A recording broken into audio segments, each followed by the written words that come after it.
All right, after 12 years of house hacking, I've finally been able to buy my first single family development deal. It was a 2-bedroom, 1-bath, unfinished basement. And the sweet thing was it actually had room in the back for an ADU, or additional dwelling unit.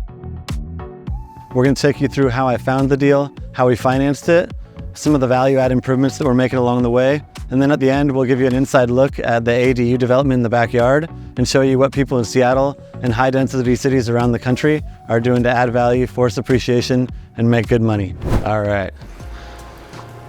So this is the upstairs living room. From looking at it now, you'd have no idea what this looks like before. 3 generations of family had lived here and never thrown anything away. I'm actually standing right where a wall was. This wall, where you can see the beam, used to be the kitchen. The kitchen was enclosed, very small. There was actually a second front door over here that when the home was originally built back in the 50s, they were actually going to turn this into a duplex, and then materials were so expensive, supplies cost so much, they actually changed their mind, and the builder turned this into a single family home, but left the second front door. So when we got this property, we actually looked at that, and the chimney was also falling on the home.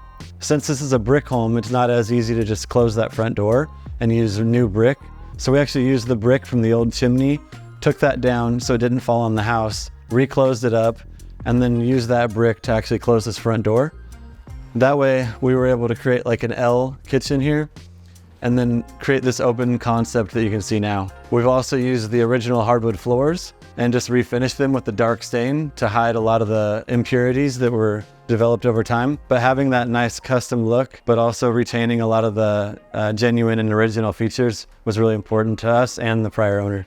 I actually found this deal because of a close relationship that I had developed with a tenant at another property. He actually came to me and mentioned that his mom was going through some tough times. She actually was getting ready to sell the home and go into a nursing home. So I was able to come out, take a look at the property, give them a comparative market analysis to show them exactly what they could get for the property if they went to market versus if they sold it to a cash buyer. Based on that, I was able to give them a fair price for the home and actually work out terms that I was able to release earnest money to give them the money that they needed to get her into family care. And after that, I was actually able to give them 6 months rent back for free. So by coordinating that and giving them the time that they needed, I was able to get a property in a desirable area and something that I could come in, add value to, and then ultimately that actually had room for the ADU that we'll be talking about a little bit later today. So originally when we bought this home, it was a 2-bedroom, 1-bath with an unfinished basement. We were actually able to come in, completely redesign the basement, add 2 more bedrooms and a bathroom, and actually increase the square footage by also adding a laundry room as well. So what you'll see downstairs is actually a brand new laundry room. Used to be just cement floors. First thing I'll show you is the upstairs 2 bedrooms and a bathroom. Upstairs, we've turned this room into my office here. Decent square footage. One thing we did want was a little bit bigger bedroom for myself and my wife. So we actually created a larger master downstairs with some of the new square footage that we found by developing that basement. And then the upstairs 2 bedrooms, we've essentially turned into offices for both of us here. Then I can give you guys a tour downstairs as well.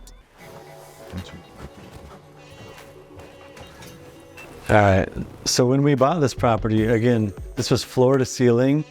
It was completely unfinished. There was a huge oil furnace over here in the back, and none of this was here. So we framed in 2 new bedrooms and a bathroom, as well as the new laundry room / kitchen, if we do decide to make it an ADU. Then we were actually able to create 2 new bedrooms again. So we've got the full bath here, if you wanna check that out, as well as another bedroom here, and then the master, which is off limits today. We also removed 4 layers of roof that were just layered on top of each other. We removed the exterior chimney. We had to jack up the slab because there was some settling in the northeast corner of the home. I was able to buy this home with a conventional loan, so I put 20% down, $700,000 purchase price, $140,000 down. We put $150,000 of renovations and improvements into this property. So all in, we were in $850,000. When we went back to the bank to get a reappraisal and refinance, the bank actually gave us an appraisal at $1.1 million. So $700,000 purchase price, $150,000 improvements, and $1.1 million after repair value. That's $250,000 of equity that we were able to create just on this front house. That took about a year to do. And keep in mind, we were giving the prior owner a 6-month rent back. So by the time we were able to take possession of the property, it took about 6 months to get all of the repairs done, the renovations done. The condition of the home was just good enough to where I was actually able to qualify for conventional financing. One of the reasons that we actually did a 6-month rent back rather than closing in 6 months and giving the seller more time was, one, we needed to give them the earnest money that allowed them to get into the nursing home. And the second reason was, when I bought this home last year, I saw that interest rates were continuing to climb quickly. So we were actually able to close with a 4.5% rate. And within the 6-month rent back period, the rates had actually gone up to 6.5%. So in an environment like now, where the rates are already elevated, I probably would have done a longer close with a hope that the interest rates may decline a little bit in the next 6 months. But given where we were, I knew that locking in that 4.5% rate would be favorable. So when we bought this property and we were doing our renovations, we actually ran comps to determine whether or not it would make sense to make this 2-bedroom, 1-bath units, or keep it as a 4-bedroom, 2-bath house. When we actually ran the comps, we found that in this area, a 4-bedroom, 2-bath standalone home actually rented for more than double what a 2-bedroom, 1-bath home would rent for. So without having to have 2 sets of renters and get less money, we thought it might make more sense to just rent this as a standalone home in the future when we're not living here. One thing that we also considered, if that changes and we decide to do Airbnb or some sort of midterm rental, is we wanted to make the downstairs laundry room or kitchen a potential kitchen for a future ADU. So one way we were able to do that is actually building in the plumbing and the electrical behind this wall, such that we're actually able to remove this cabinet here, and it's actually built and ready to go if we want to put a dishwasher, and then we're actually able to turn this into a full kitchen, and all we would need to do is just pop in a fridge. So when you are planning your renovation projects, something to think ahead is, what are your future plans for? Run your comps on the 2-bedroom, 1-bath, whether you want to rent it as a whole house, whether you want to rent it as 2 separate units, what makes the most sense with your model. It might make a difference if you're a short-term or mid-term rental type of business, or if you're a long-term rental, that could also change the numbers a little bit. So make sure you understand your end game as you're going through the renovation process, and even on the beginning, so you have multiple exit strategies and you can plan ahead. Right now, there's a housing crisis in this country, with 4 million houses short for the number of houses that we need based on the number of new households that are forming. In order to combat that, many cities around the country are adding density and allowing homeowners like myself to add more units on their single-family zoned property. For instance, in Seattle right now, they're allowing you to build up to 4 units on your property, and things like this ADU behind me are popping up all around the city. So we're in the first floor of this ADU. It looks like a single family home, and you'd be surprised, this is only about 1,100 square feet. Right now, the city of Seattle is allowing you to build a 1,000 square foot ADU on your lot. And there are actually different options for you depending on which way you want to go. There's 7 pre-approved plans. And with those pre-approved plans, if you have enough room in your backyard, you can actually pick one of those and you can have a permit within 4 to 6 weeks. For me, I actually went the route of getting a custom plan, and I worked with an architect. That took more like 4 to 6 months to get the permit, but what it did was allow me to build a custom property on my lot rather than having one that was pre-made and limited in size to what you could do. You walk right into the dining room. We're gonna have a fireplace here, a dining room with a slider off to the backyard with pavers and some artificial turf in case people have pets or wanna have some outdoor space.